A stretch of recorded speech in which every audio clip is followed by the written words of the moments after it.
these 3 deaths in Delhi have stirred our conscience. I fear very briefly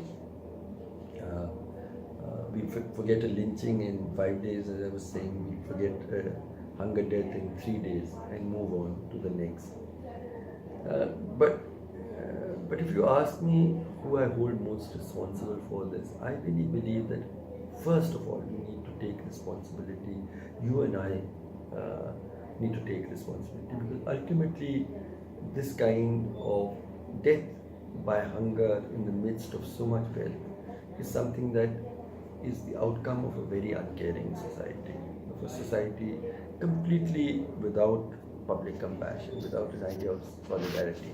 Dr. Ambedkar had talked about fraternity as being the most fundamental value of a democracy. Fraternity means that you and I are bound together. Those 3 little girls who died of hunger were also like my children and your children. Unless we feel that kind of relationship, that is what fraternity really means. And we have a complete absence of that. And lynching and hunger deaths, to my mind, are just 2 different aspects of this same uncaring society without fraternity. But in a more concrete way, of course, we have to hold governments responsible. And in this, I would like to underline that it's not just the present government in Delhi or in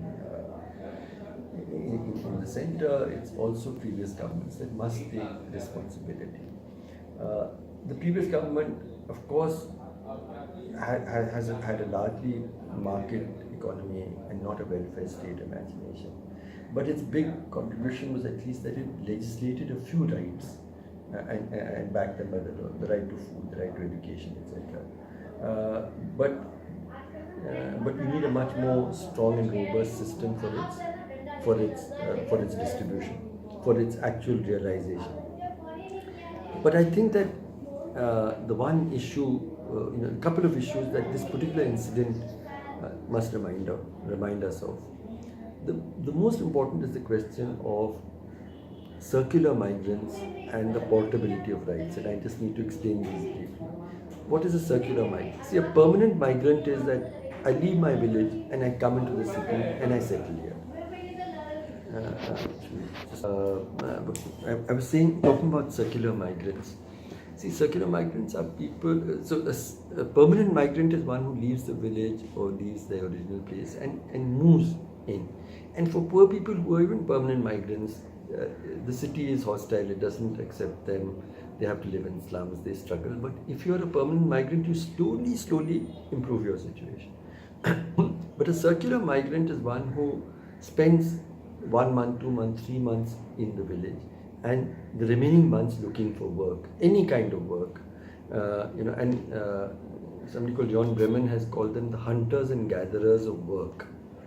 Any kind of work on any terms, in any corner of the country, I will go there and look for work so that I can save some money and make my family stay alive. And this is the condition of 100 million people. And we have no arrangements for ensuring that they carry their entitlements. So if I have a ration card back in my village, I come to Delhi, I go tomorrow to Arunachal, day after I go to a brick kiln in Hyderabad to work. I will not have any entitlements because you don't recognize my ration card from my village in Bihar. My child will not be able to get into an Anganwadi center. My older child will not go and be able to have a midday meal in a school.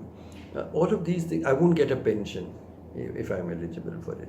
So maternity benefits, my wife will not, or if I'm a woman, I won't get a maternity benefit because I don't carry those entitlements unless I am in my original place. So this is what is called portable rights, that you carry them where you go. And we must, I've been asking for this for a very long time, and some of us have been asking for it, but we must recognize the importance of portable rights for circular migrants if we don't want to see this kind of tragedy.